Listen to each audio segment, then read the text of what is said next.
Shalom warga Yakum. Bersama saya Pendeta Daniel Kagunawan. Mari bersama-sama kita merenungkan firman Tuhan dalam program Yakum Fellowship. Sebelumnya, mari bersama-sama kita berdoa. Bapa yang baik, tolong kami dalam merenungkan firman Tuhan pada saat ini.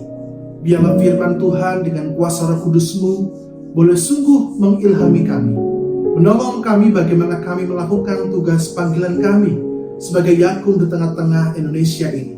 Tuhan juga tolong hamba-Mu dalam segala kelemahan dan keterbatasan dengan kuasa Roh Kudus-Mu, mampukan untuk menyampaikan kebenaran firman Tuhan.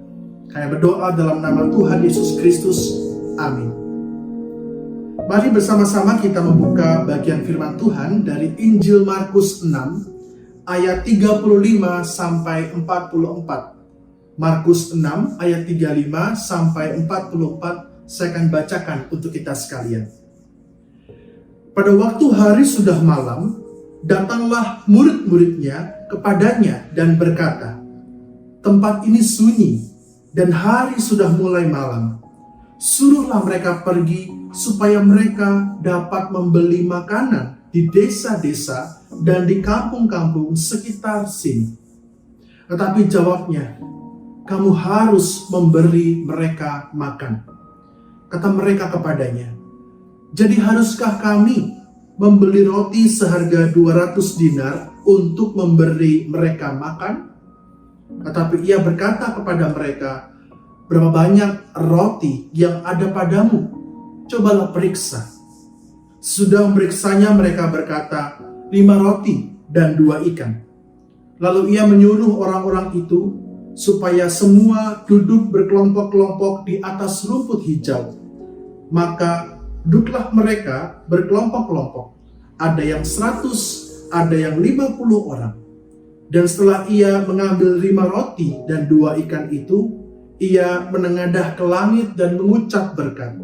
Lalu memecah-mecahkan roti itu dan memberikannya kepada murid-muridnya supaya dibagi-bagikan kepada orang-orang itu. Begitu juga kedua ikan itu dibagi-bagikannya kepada semua mereka. Dan mereka semuanya makan sampai kenyang. Kemudian orang mengumpulkan potongan-potongan roti 12 bakul penuh, selain daripada sisa-sisa ikan. Yang ikut makan roti itu ada 5.000 orang laki-laki. Warga Yakum yang dikasihi oleh Tuhan, di tengah-tengah masa pandemi ini, kita semua menyaksikan ada banyak orang yang mengalami kesulitan. Ada orang yang terpaksa di PHK oleh pabriknya atau kantornya karena mereka kesulitan biaya penggajian.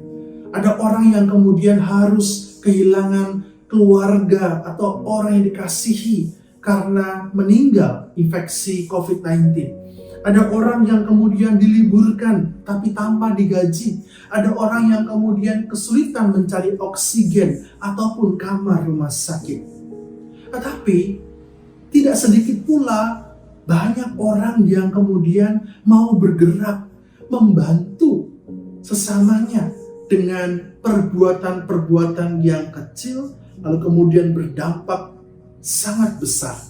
Saya masih ingat ketika awal pandemi ada 1-2 orang yang mulai gerakan untuk membagi-bagikan makanan gratis dengan cara mencantolkan lauk pauk, tempe, sayur begitu ya, dan nasi di pagar rumah mereka. Lalu sekarang gerakan itu menjadi gerakan besar. Ada orang-orang juga yang bertambah mau membagikan makanan kepada mereka yang membutuhkan, atau juga sembako bagi mereka yang membutuhkan. Ketika orang-orang kesulitan mencari akses untuk membeli oksigen, ada orang-orang baik yang kemudian mengumpulkan bantuan untuk membelikan oksigen bagi mereka yang membutuhkan. Langkah yang kecil berdampak besar, dan langkah-langkah itu dimulai dari hati yang penuh kasih dan kepedulian. Warga Yakum, dalam bacaan Injil kita melihat situasi yang dihadapi oleh para murid dan Yesus kala itu. Banyak orang yang ikut mendengar pengajaran Yesus. Menjelang malam mereka mulai lapar. Orang kalau lapar biasanya mulai gelisah. Dan para murid sekiranya telah melihat kegelisahan masa itu, yang mulai gerusak-gerusuk karena sudah mulai malam dan lapar. Para murid kemudian berkata kepada Yesus, "Jalan pintas, Guru, suruhlah mereka pulang." Guru, suruh mereka cari makan masing-masing. Guru, jangan jadikan mereka beban buat kita. Guru, suruh mereka untuk mengurus urusan mereka masing-masing. Nah, tapi di sini, warga Yakub, Yesus justru menegur mereka dan mengatakan, kamu harus memberi mereka makan. Dalam arti lain, Yesus mengajak para murid untuk peduli kepada mereka. Kamu harus memperhatikan kebutuhan mereka. Ini juga menjadi sebuah teguran sekaligus pendorong buat kita, agar kita juga tetap mau punya hati yang peduli, yang berempati, yang mengasihi apa yang terjadi di sekitar kita, pada situasi kita. Warga Yakub terkasih, kalau kita perhatikan di sini, kita juga menemukan ada dua sudut pandang yang berbeda dari Yesus dan dari para murid. Para murid melihat orang-orang yang lapar itu sebagai situasi yang mendesak dan akan menyulitkan mereka. Sehingga mereka mencari jalan pintas, udah tidak usah terlibat urusan itu. Yesus menggunakan cara pandang yang lain. Yesus melihat orang-orang lapar itu dari sudut pandang bahwa mereka itu butuh makan. Yesus menggunakan cara pandang memperhatikan kebutuhan mereka. Yesus berempati, Yesus peduli.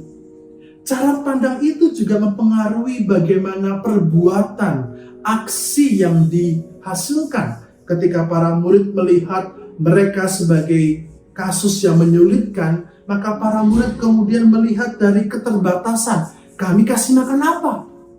Apa kami harus membeli roti seharga 200 dinar? Cuma terkasih, warga Yakub terkasih, 1 dinar adalah upah satu pekerja. Jadi bisa dibayangkan kalau 200 dinar itu berarti 200 hari upah pekerja. Sangat besar sekali memberi makan bagi mereka semua. Yesus ketika menggunakan cara pandang kasih dan peduli itu, maka membuat Yesus kemudian melihat bahwa keterbatasan tidak menghalangi untuk berbuat sesuatu. Justru ketika punya hati yang peduli dan mengasihi dan berempati juga, keterbatasan dapat dikelola dengan daya kreatif. Yesus bertanya, berapa roti yang engkau punya? Periksalah. Maka perkataan Yesus juga sampai kepada kita. Yakub, di tengah-tengah keterbatasan situasi yang kita hadapi, berapa yang ada pada kita sekarang? Periksalah. Apa yang bisa kita lakukan sekarang? Periksalah. Apa yang bisa kita perbuat sekarang? Periksalah. Justru di masa-masa pandemi ini, Yakub dibutuhkan untuk menyatakan kasih dan kepedulian. Mungkin setiap unit mempunyai keterbatasan masing-masing, tapi bukan berarti kita berhenti untuk bergerak, bukan. Ada keterbatasan, tapi ketika kita menghadapi dengan cara pandang Yesus, kita diberikan anugerah untuk berkreatif. Bagaimana kita mengelola apa yang ada demi menyampaikan kasih, kepedulian bagi sesama kita. Bukankah ini panggilan kita? Bukankah ini tujuan Yakub di tengah bangsa ini? Yakub melayani dengan hati yang mengarah pada Kristus, hati yang mau mengasihi, hati yang mau peduli. Dan dengan hati itu, maka Yakub dimampukan untuk bergerak secara kreatif, mengelola apa yang ada. Lihatlah warga Yakub, 5 roti dan 2 ikan ketika diberikan kepada Yesus. Ketika para murid mau belajar berserah pada Yesus dengan hati yang mau belajar mengasihi dan peduli, 5 roti dan 2 ikan itu, apa yang ada itu dicukupkan oleh kuasa Tuhan. Bahkan sisa 12 bakul. Tuhan akan mampukan kita. Tuhan akan mencukupkan. Maka warga Yakub, mari kita bangkit bersama-sama. Pandemi belum usai. Mari kita berjuang kembali dengan hati yang mengasihi dan peduli, yang melahirkan kreativitas, mengelola apa yang ada demi kebutuhan orang banyak. Mari Yakub, kita kembali semangat melayani dengan hati, karena Tuhan yang akan mampukan kita. Mari kita berdoa. Tuhan yang baik, terima kasih untuk firman-Mu yang Kau boleh mengingatkan kami akan panggilan kami untuk melayani dengan hati yang penuh kasih dan peduli di tengah-tengah situasi yang kami hadapi. Tuhan berkatilah Yakub, Tuhan berkatilah setiap staf, karyawan, dokter, medis, setiap unit. Biarlah semuanya dimampukan untuk boleh terus menyatakan kasih, kepedulian bagi setiap pasien, bagi setiap orang yang membutuhkan perawatan. Tuhan, kami sungguh percaya bahwa dengan apa yang ada, Tuhan akan mencukupkan. Terima kasih Bapa untuk firman-Mu. Tuhan, tolong kami untuk menjadi pelaku firman Tuhan dalam kehidupan kami hari lepas hari. Amin.